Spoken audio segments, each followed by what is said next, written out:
আলহামদুলিল্লাহ।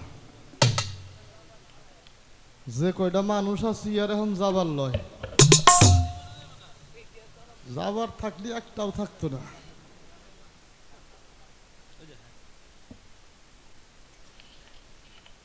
হৃদয় ভরে ভক্তি শ্রদ্ধা জানে আপনারা আমার মতো ধৈর্য ধরে রয়েছেন।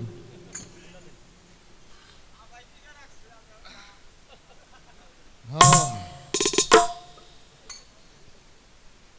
মজা করলাম, আসলে এগুলি কোনো কথা না। কথা হইল কয় যে এরকম চেতেন কে, আমারে ডর দেখান নাহি। আমি ডরাই যদি চলে যে আপনার একাই গান গাওয়া লাগবে নি, তা আসলেই তো কথা এইটা না। এক মেয়ে লোকের হলো দাঁত উষা, মায়েরা রাগ করেন না। আগে তো মানুষ কুয়ার পানি খাইতো, তাই খাইতো না। অনেকের কুয়ার পার বান্ধা ছিল, অনেকের আবার সমান জায়গার মধ্যে কুয়া। তো বুঝে না বুঝে এক মেয়ে লোক হাঁটতে হাঁটতে যে পড়ছে কুয়ার মধ্যে, এন পইরেও তো কামতেছে। সমস্যা হইল দাঁত লইছে। হ্যাঁ, তো কান্দা হই না। এক লোক গেছে কুয়ার পরে যায়, দেখে যে তুই বিটি কুয়ার মধ্যে পইরে কইতেছে আমার বাঁচাও। এখন হে বেটা কয় তুই পড়ছিস কুয়ায়, কস বাঁচাও তো আসুস কে? আমি আসি নে রে ভাই, আমার মুখেই বে পিসা বললাম আমি ডর দেখাই না, আমার কথার সাইজ হইলে। এতে যদি কেউ ডরায় আমার কিছু করার নাই।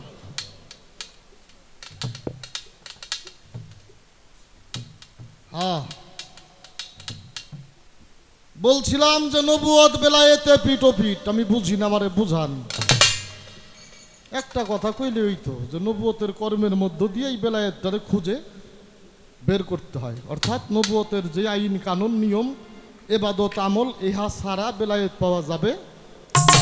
নবুয়তের ভিতর দিয়েই বেলায়েতটাকে খুঁজে বের করতে হবে। কথা কিন্তু শেষ। আরো কথার দরকার ছিল। আচ্ছা, পরপর আমরা জিজ্ঞেস করতে কোরআনে বেলায়েত আছে কিনা, কোরআন দিয়ে তার ফায়সালা করছিলাম কিনা। জাহের এবং বাতেন দুইটাই কোরআনের মধ্যে, দুই প্রকার নিয়ম দিয়ে আল্লাহ কোরআনটা পরিপূর্ণ করছে, বলছিলাম কিনা। এখানে তো কোনো কথাই নাই।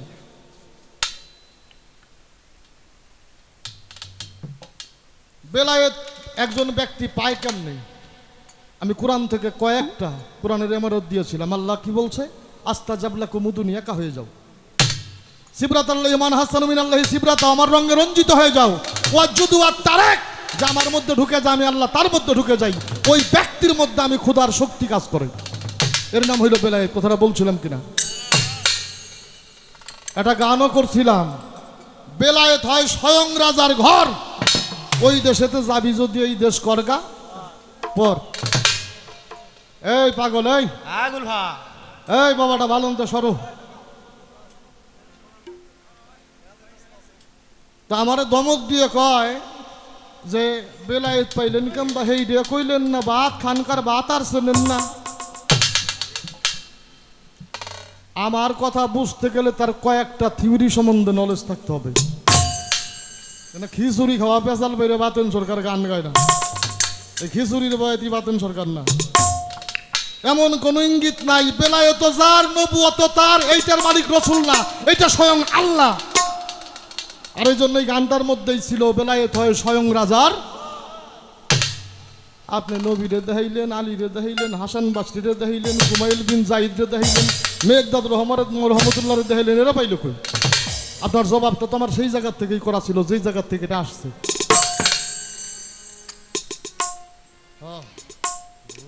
আমি এই কথাগুলি কইলাম কে, আমার মাথায় ধরল না আপনি এই 1.5 ঘন্টা বইরে কইলেন নাকি? এই যে আপনি 1.5 ঘন্টা সময় পেশাল পারলেন, কি কই এই সময়টা কাটাইলেন? এই জন্য এই কথাগুলো আপনার একটু তুইলে ধৈর্য বুঝাইলাম। মাত্র এই কয়টা কথাই আলোচনা ছিল। আমার কয় মিনিট লাগছে?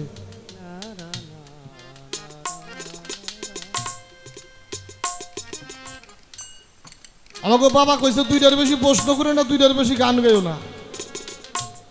গান কি দুইটা প্রশ্ন দুইটা আছে? এত অনিয়ম কে? একটা কথা বলছে যে পীর নামাজ পড়ে না, রোজা রাখে না, হজে যায় না, যাকাত দেয় না, কালেমা পড়ে না, আমি তারে পীরই বলি না। আপনি পীর সম্বন্ধে কিচ্ছু জানেন না। আপনি পড়ে দেখেন আসাবে সুব্বার ইতিহাস। আল্লাহ কইছে আমি ওকে বিরুদ্ধে কোনো ফাতোয়াই রাখি নাই, লা ফাতোয়া ইলা লা শাকিন। আপনি তাকে পীর কইবেন না? আপনি দাঁড়াইয়ে ওয়াজ করেনি পাগলের জীবনে কয়েকটা নামাজ পড়ছে, হাদিস দিয়ে দেখাইবেন।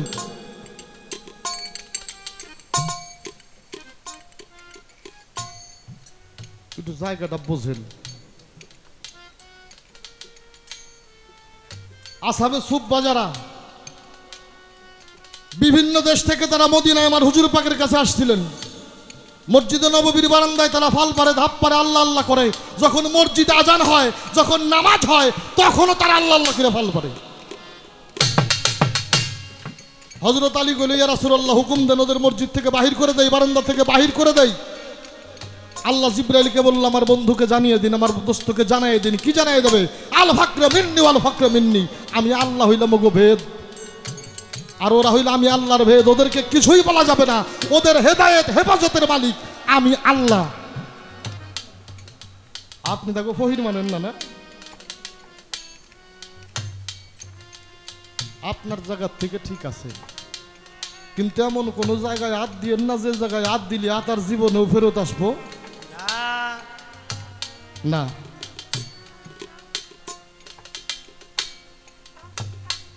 তো অনেক কথাই তার আছে, থাকা ই আমাকে দরকার না। এখন প্রশ্ন হইল তার কয়টা দেখেন। আমার নবীজির 10টা আদর্শ যার মধ্যে আছে হে হইল পিসাব,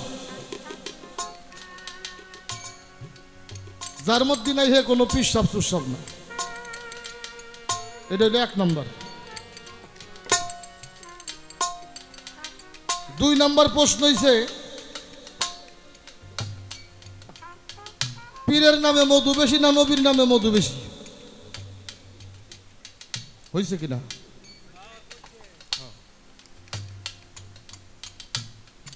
আপনি কি নবীরে দেখছেন? যদি দেখেন তাহলে কিভাবে দেখছেন? 3 নম্বর প্রশ্ন। 4 নম্বর প্রশ্ন, আপনি আপনার দয়ালরে কোন চোখে দেখেন?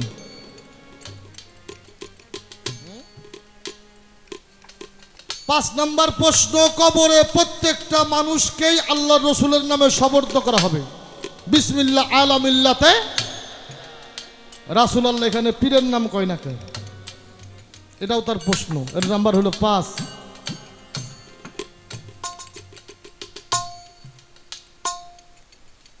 এই যে আমি আপনি মুরিদ হইছি যারা, তারা সবাই পীরের নবীর কালেমায় মুরিদ হইছি। পীরের কোনো কালেমা আছে নাকি? যদি থাকে তাহলে আপনি আমারে কইবেন। আর পীর যদি এত কিছু হয় তাহলে নবীর কালেমায় মুরিদ পড়েন কেন? এটা হলো 6 নম্বর প্রশ্ন। দেখেন আঙ্গ বাবা কইছে আপনি 2টার বেশি প্রশ্ন করেন না। 1.5 ঘন্টা আপনার যা ভাল লাগলো কইলেন, তারপরে প্রশ্ন করছেন 6টা। অন্তত বাবার 2টা কথা রাখা উচিত ছিল নাকি? একবারে যেটাও রাখলেন না। হয় প্রশ্ন 2টা করে গান 3টা গাইতেন, গান 2টা গাইয়ে প্রশ্ন 3টা করতেন। এটাও ঠিক নাই। 12:30 কর, 12:30 কর, এখন রাগ উঠবি না।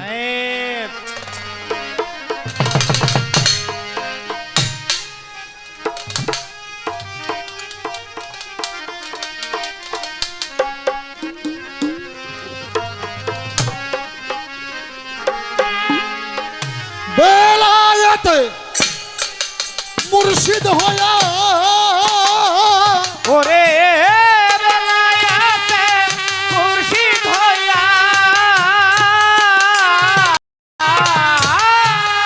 বেলায়েতে মুর্শিদ হয়া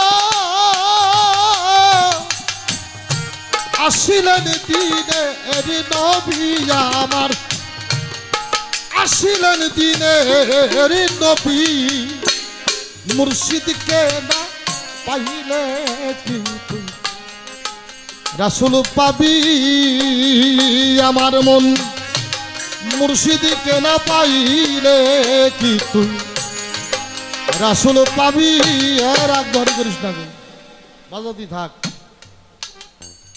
আপনি পীরের মহব্বত বেশি করবেন না এই রসুলের মহব্বত বেশি করবেন বাবারে মুর্শিদ ছাড়া যদি রসুল না পাওয়া যায় আগে মুর্শিদকে সন্তুষ্ট করতে যা করা দরকার তাই করো না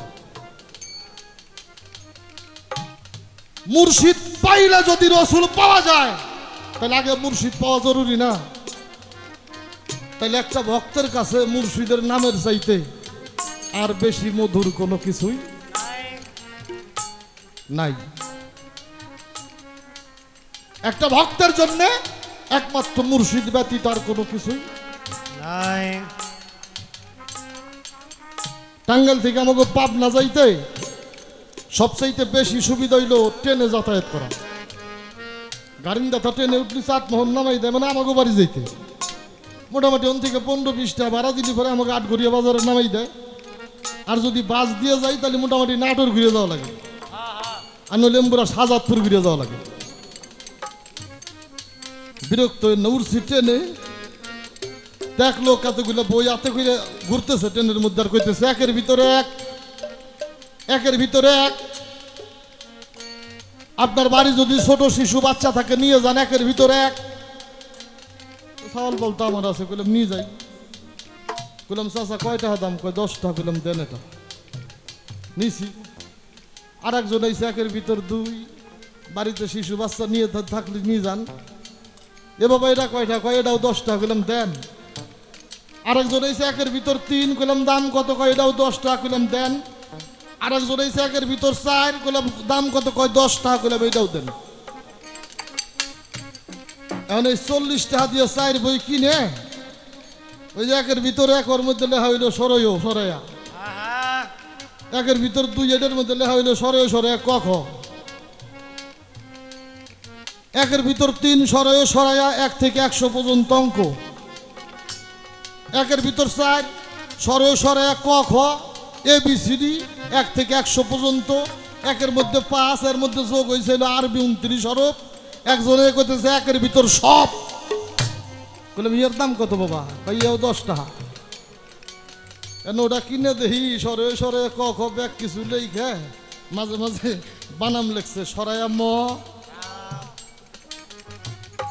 ক লয়া কাল্লা মনে মনে কইলাম হাই রে হাই আমি এত বই না কিনে যদি খালি এই বইটা কিনতাম তাহলে আমার 50 টাকা গচ্ছা যায় না তাই বলবো বেলায়েতের যুগে একের ভিতরে সব হইল যার যার মুর্শিদ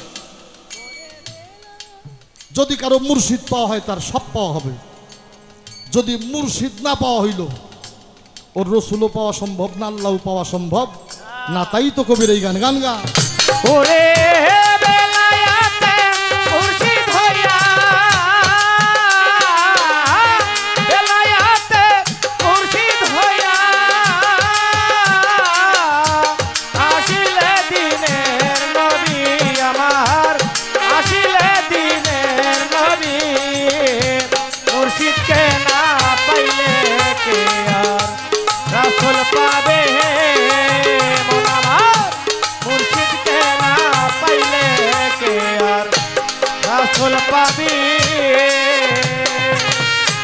আমার নবী জন্ম নিল মক্কা গেলে যার কেউ পায় না দেখা কি দেখতেই যাবি মন আমার কি দেখতে যাবে মন আমার কি দেখতে যাবে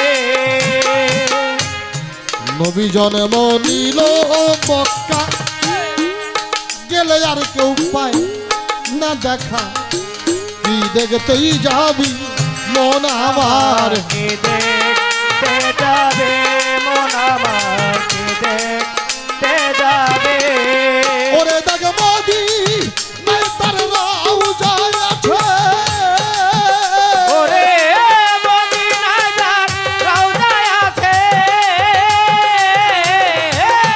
মদিনায় যাব আছে খুঁজলে কি তারে পাবি যায় খুঁজলে কি তারে পাবি হাওজা মুর্শিদ কেনা পাইলে কি আর রাসূল পাবি আমার মন মুর্শিদ কেনা পাইলে কি আর রাসূল পাবি ও মোর বেলায়েতে মুর্শিদ হইয়া বেলায়েতে মুর্শিদ হইয়া আসিলে দিনের নবে আমার আসিলে দিনের নবে মুর্শিদকে না পাইলে কে আর রাসূল পাবে মন আমার মুর্শিদকে না পাইলে কে আর রাসূল পাবে আপনা পীরের সুরাতে সেই তোরা আসুল হা কি কথে যার হাতে হাতে দিবি মোহন আমার হাতে হাত দেবে মন আমার হাতে হাত দেবে আপনা পীরের সুরাতে সেই তোরা আসুল হা কি কথে যার হাতে হাতে দিবি মোহন আমার আমার হাতে হাত দেবে মন আমার হাতে হাত দেবে ওরে দাগে রাসূল আমার বান্দার হায়া ওরে রাসূল আমার বান্দার হায়া রাসূল আমার বান্দার হায়াত হায়াতেই জিন্দা নবী পাবি হায়াতেই জিন্দা নবী মুর্শিদ কেন পাইলে কি রাসূল পাবি যার যার মুর্শিদকে না পাইলে কে আর রাসূল পাবি ওরে বেলায়াতে মুর্শিদ হইয়া বেলায়াতে মুর্শিদ হইয়া আসিলে দিনের নবী আমার আসিলে দিনের নবী মুর্শিদকে না পাইলে কে আর রাসূল পাবে মন আমার মুর্শিদকে না পাইলে কে আর রাসূল পাবি ইসরাইল শাহ কয় হাসান যে নবী সামনে বর্তমান তার তালিম নিবি মোহন আমার তাতা লেনে রে মন আমার তাতা লেনে রে ইসরাইল শাহ কয় রে হাসান যে নবী সামনে বর্তমান তার তালিম নিবি মোহন আমার তাতা লেনে রে মন আমার তাতা লেনে রে ওই দেখ রাসূল আমার বান্দার হায়া ওরে রাসূল আমার বান্দার হায়া সেই নবীজির আরে! হাত ধরিয়া সেরাত পার হইয়া যাবি অপুল সেরাত পার হয়ে যাবি হাওজা মুর্শিদকে না পাইলে কি আর রাসূল পাবি যার যার দয়াল রে না পাইলে কি আর রাসূল পাবি ওরে বেলায়াতে মুর্শিদ হইয়া বেলায়াতে মুর্শিদ হইয়া আসিলে আসিলের দিনের নবী আমার আসিলের দিনের নবী মুর্শিদ কেন পাইলে কি রাসূল পাবি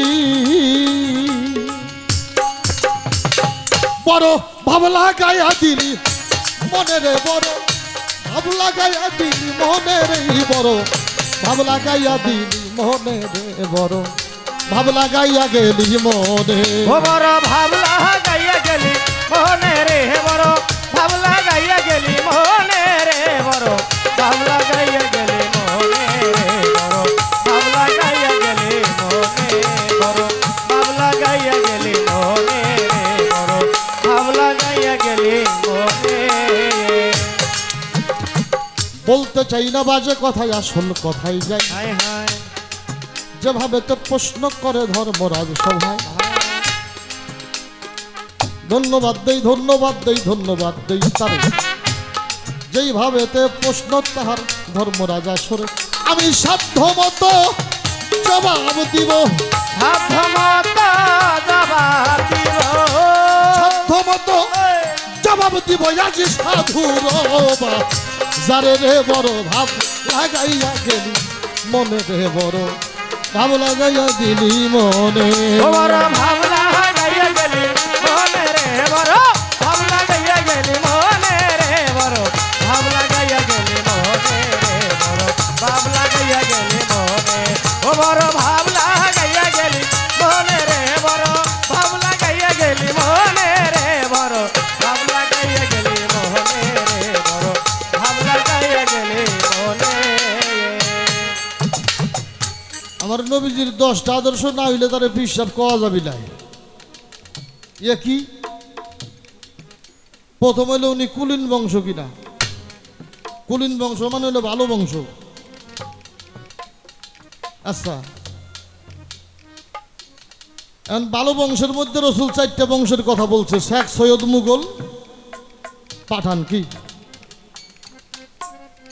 4টা বংশের প্রাধান্য দেওয়া হয়েছে, শেখ সৈয়দ মুঘল পাঠান। আচ্ছা বাবা সকল আপনারা রাগ করেন না, আমাদের দেশে কারিগরের মধ্যে পিসাব নাই আছে কিনা? তাহলে কই বেটা পিসাবে অন্যায় করছে নাকি? হ্যাঁ, প্রেম বাজারের মানুষ যারা জাতা জাতির ঊর্ধ্বে হইল, তারা মানুষের কোনো জাতপাত নাই। আল্লাহ সৃষ্টি করছে 2টা জাতি, একটা হইল নর আর একটা হইল নারী। এর কিসিমও 2টা, একটা হইল ভালো আর একটা হইল খারাপ। এই জন্য দেখবেন গাড়ি ঘোড়ার বিভিন্ন জায়গায় লেখা থাকে পোশাকে নয় ব্যবহারে বংশের পরিচয়। মূল কথাই লাগে ভালো মানুষ হোক। ও বড় ভাবলা গাইয়া গেলি মনে রে বড়, ভালো বংশ যদি ভালো বংশ হইলে যদি পিসাব হইতো, তাহলে আবু জাহিলের চাইতে বড় পিসাব কেউ হইতো না। কেউ আর জন্ম কুরাইশ বংশে না, নবীর বংশের, তাহলে উনার সে কেউ বড় পিসাব হওয়ার কথা নাকি? আবুল আহাব উনার চাচা। খালি বংশ হলি হয় না, ভালো মানুষ হওয়া লাগবে। ভালো মানুষ যিনি, তার কাছে ভালো কিছু আশা করা যায়, মন্দের কাছে কখনো ভালো আশা করা যায় না। একটি ভালো মানুষ একটা শিক্ষিত জাতি উপহার দিতে পারে, একটা ভালো জাতি উপহার দিতে পারে। তাই যদি না হইতো, একমাত্র আমার হুজুর পাক তার ভালো মানসিকতার কারণেই সমস্ত মানুষের মুক্তি হবে। কি তার মধ্যে কতগুলি গুণ ছিল। উনি মায়ের খাইছে, খাই নাই? আচ্ছা, উনি কি কাউরে মারছে নাকি? হ্যাঁ, বরং মায়ের খেয়ে মাপ চাইছে, এরকম আছে না? নিজের পেটে 14 দিন পাথর বান্ধে থাকছে, নিজের পেটে পাথর বান্ধে উম্মতের জন্য খাবারের চিন্তায় ঘোরাঘুরি করছে, নিজের চিন্তা এক মুহূর্তের জন্য করে নেই। তো বিষয় হলো খালি ভালো বংশ হলেও লাগে ভালো মানুষ হোক। হ্যাঁ, বংশ যেমন তেমন মানুষ হওয়াটা হইল জরুরি। এই জন্য জালালউদ্দিন খাসাবের একটা গানের মধ্যে আছে, হাত পা নিয়ে জন্ম নিলেই মানুষ বলে কয় না তারে মানুষ হইতে কয়জন। খালি মানুষের পেটে জন্ম নিয়ে মোহাম্মদী বরকার আবরণে এই মানুষের চেহারাই মানুষ না, মানুষের পরিচয় হয় তার কর্মে। তাই যদি না হইতো, কিছু কিছু মানুষ দেখলে বসা মানুষ উঠা দাঁড়ায় সালাম দেয়, দেয় কিনা? আবার কিছু কিছু মানুষ দেখলে মানুষ ঘুরে তাইতে হয়, এইটাও মানুষ, এইটাও মানুষ। বংশ বিশেষত্ব না, বিশেষত্ব হইল তার মনুষ্যত্ব। মনুষ্যত্ব যার ঠিক, ও একটা ভালো বংশের উপহারও দিতে পারে। যিনি একটা ভালো বংশের উপহার দিতে পারে, উনি নিজে একটা ভালো বংশ। গান গা। বড় ভাবলা গাইয়া গেলি মনে রে বড়, ভাবলা গাইয়া গেলি মনে রে বড়, ভাবলা গাইয়া গেলি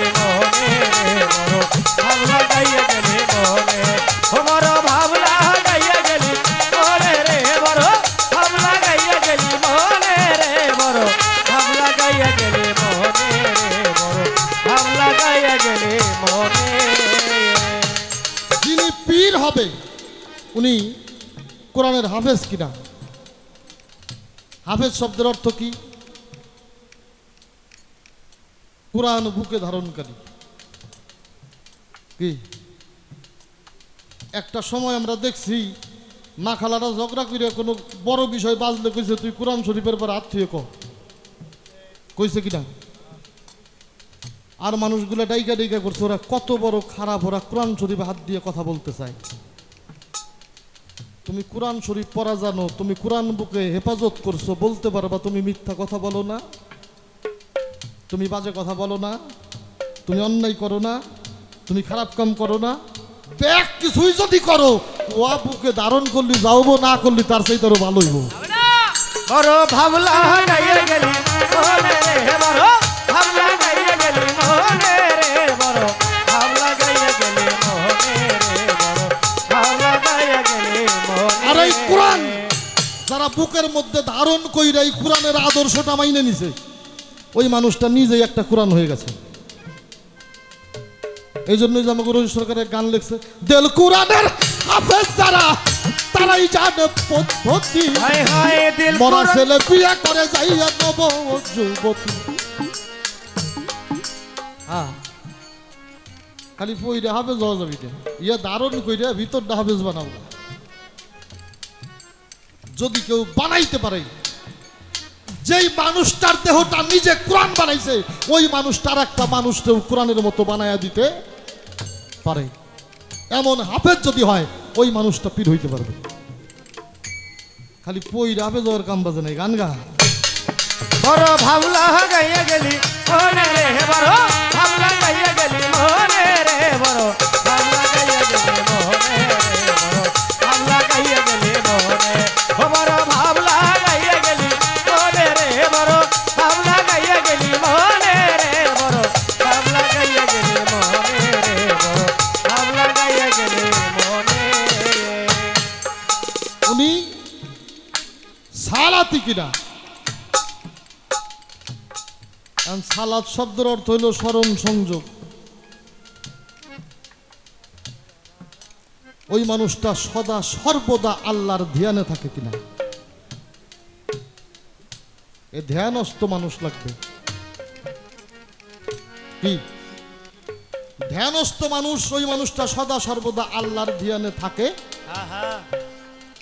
কিনা? এই জীবনে মানুষের নাম আল্লাহ হয় শুনছেন? হ্যাঁ, আর আমি কয়ে দিয়ে থিয়ে যাই, আমাকে জিটকে যাবেন। ওনার নাম হলো লুকমান শাহ। ওনারে কেউ যদি বলতো বাবা কেমন আছেন, উনি বলতো আল্লাহ ভালো আছে। বাবা কিছু খাইছেন, আল্লাহ খাইছে। তার জবান থেকে কোনোদিন আল্লাহ ছাড়া উনি কোনো কথা বলে নাই। উনি আল্লাহ আল্লাহ করতে করতে মানুষ তার লুকমান নাম বাদ দিয়ে তার এই আল্লাহ বাজান খাওয়া শুরু করে দিছে। যাই দেখেন আমাকে জিটকে ঘুমাই দিছে। ওনার নাম হইল আল্লাহ বাজান। তো বাবা যিনি সদা সর্বদা আল্লাহর ধ্যানে থাকে উনি হইল সর্বদা সালাতি। আর যিনি সর্বদা সালাত করে তার সালাতটাই হইল কায়েমি সালাত। যিনি পীর হবে অবশ্যই অবশ্যই তাকে কায়েমি সালাতি হইতে হবে, তাছাড়া পীর হওয়া সম্ভব না। উনি শরীয়ত যথারীতি মানে কিনা, উনি নামাজ পড়ে রোজা করে কিনা? হ্যাঁ, কুল্লে নাফসি জায়গাতুল মউত, প্রত্যেকটা নফসের মরণ আছে, আত্মার মরণ নাই। যদি নফসের রোজা রাখাইতে না পারে তাহলে ওই ব্যক্তি না খেয়ে থাকে এটা উপোস থাকা, কিন্তু রোজা কতটুকু ওইটা ও জানে আর ওর আল্লাহ জানে। ও বড় ভাবলা গাইয়া গেলি মনে রে বড় ভাবলা গাইয়া গেলি মনে রে বড় ভাবলা গাইয়া গেলি মনে রে বড় ভাবলা গাইয়া গেলি মনে। ও বড় ভাবলা গাইয়া গেলি মনে রে বড় ভাবলা গাইয়া গেলি মনে রে বড় ভাবলা গাইয়া গেলি মনে রে বড়। আজকে উনি ইমানদার কিনা, উনি শরীয়ত মানে কিনা, এগুলি রসুলের আদর্শ। একটা পীরের মধ্যে এগুলি থাকতে হবে, তা না হলে উনি পীর শব্দ। আমার কথা খারাপ লাগতেছে আপনাকে? এরকম 10টা আদর্শ হলে একটা মানুষ পীর হইতে পারবে। আর একটা পীরের মধ্যে আমার বিশ্বাস যথারীতি এগুলি আছে এখন জ্ঞানের তাৎপর্যে যায় যার জ্ঞান যেমন সে পীরের চিন্তা করে তেমন। এইবার আসেন আর এক কথার জবাব দিতে চাই। যেইভাবেতে প্রশ্ন করে ধর্ম রাজসভায়, পীরের নামে মধু বেশি না নবীর নামে? ওই যে কইলাম একের ভিতর সব, এটা তো হয়ে গেছে। হ্যাঁ, আপনি কি নবীরে দেখছেন? না, জীবনেও দেখি নাই। খাতামান নাবি, নবীদের যুগই শেষ, আর আসবে না কোনো নবী। আসবে আর কোনো নবী? জানাই আসবে না, তা আপনি দেখবেন কি করে? তবে আমি যদি দেখি, আমি রাসূল দেখি। লাকাদ জাকুম রাসূলুম মিন আনফুসিকুম, যাইতেছে আসতেছে, যাইতেছে আসতেছে, লোড হচ্ছে আনলোড হচ্ছে, পাস হচ্ছে আনপাস হচ্ছে আমার মধ্যেই। যদি কর্ম এবং সাধনা কারো থাকে তাহলে তার পক্ষে দেখা সম্ভব। আমি যদি দেখি, আমি রসুলকে দেখি, এই জন্যই রসুলকে দেখি। খাতামার নাবি, নবী নাই কিন্তু খাতামার রাসূল, এই কথা পৃথিবীর কোনো দলিল দিয়ে কারো পক্ষেই দেখানো সম্ভব না। গান গা বড় ভাবলা গাইয়া গেলি মোহনে রে, বড় ভাবলা গাইয়া গেলি মোহনে রে, বড় ভাবলা গাইয়া গেলি মোহনে রে, বড় ভাবলা গাইয়া গেলি মোহনে, ও বড় ভাবলা গাইয়া গেলি মোহনে রে, বড় ভাবলা গাইয়া গেলি মোহনে রে, বড় ভাবলা গাইয়া গেলি মোহনে রে, বড় ভাবলা গাইয়া গেলি মোহনে। বাবার নাম ধরে আপনি দূরে কোন চোখে দেখেন? আমি দূরে কোনো সাঁতার সহি দেখি না, কোন চোখেই দেখি না। যিনি তারে বাপ পায় জন্ম দিছে, ও আমার মতো মানুষ, ওর মধ্যে যা আছে আমার মধ্যেও তাই আছে। তো আমি যদি তার কাছে বায়াত হয়ে থাকি, আমি দূরে দেখি নাই, আমি দূরে দেখে বায়াত করি না। ওনার চেয়ে ভালো ভালো চেহারার মানুষ আছে। আমার কথা বুঝে পড়ে না? আমার কথা যে বোঝো না, হে বায়াতের কোনো ছাতাই জানো না। বড় ভাবলা গাইয়া গেলি মোহনে রে, বড় ভাবলা গাইয়া গেলি মোহনে রে, বড় ভাবলা গাইয়া গেলি মোহনে রে, বড় ভাবলা গাইয়া গেলি মোহনে। আমি কোনো ব্যক্তির কাছে বায়াত হইতে। আসেন কোরআন শরীফের উপরে, সূরা ফাত 10 নম্বর আয়াত। আল্লাহ কি বলছে? হে রাসূল, আপনার হাতে হাত দিয়ে যারা বায়াত গ্রহণ করলো, ওইটা আপনার হাত না, এটা আমি আল্লাহর হাত, এটা আমি আল্লাহর হাত। আপনার হাতে হাত দিয়ে যারা বায়াত গ্রহণ করলো, তারা আমি আল্লাহর হাতে হাত দিয়ে বায়াত গ্রহণ করলো। এখানে কি কোনো ব্যক্তি আছে? হ্যাঁ, এখানে ব্যক্তি নাই। তাহলে আমি দুধুর মধ্যে, আমি দুধুরে দেখে মুরিদ পড়ি নাই, আমি মুরিদ পড়ছি আল্লাহ যার হাতে হাত দিয়ে বায়াত হইতে কইছে। মাধ্যম হইল ব্যক্তি, মাধ্যম ব্যক্তি, কিন্তু ওই হাতের উপরেই আমার রসুলের হাত। আমি আমার রসুলের হাতে হাত দিছি, আমি আমার আল্লাহর হাতে হাত দিছি। আমার কথাটা বোঝা যায়? এর দর্শনে যদি আসি, বাগদাদের মধ্যে একজন মুর্শিদ ছিল, ওনার নাম ছিল শেখ শিবলি রহমতুল্লাহ। উনি যে কোনো কারণে একটি সাধনার জন্য বাগদাদে যাই আশ্রয় নিছিল। আশ্রয় নিলে বাগদাদের যিনি বাদশা, তার সেনাপতি ছিল মীর কাসেম। কাসেমকে বলছিল, যাও এই সুফি দরবেশের কাছ থেকে করানতে হবে, সে আমার জায়গায় এসে সে ধ্যান সাধনা করতেছে, করানতে হবে। বেদবিনী এনে একটু কথা বলি। উনি যাইয়া সালাম দিছে, সালাম দিয়ে বলছে, আমি বাদশার তরফ থেকে আসছি।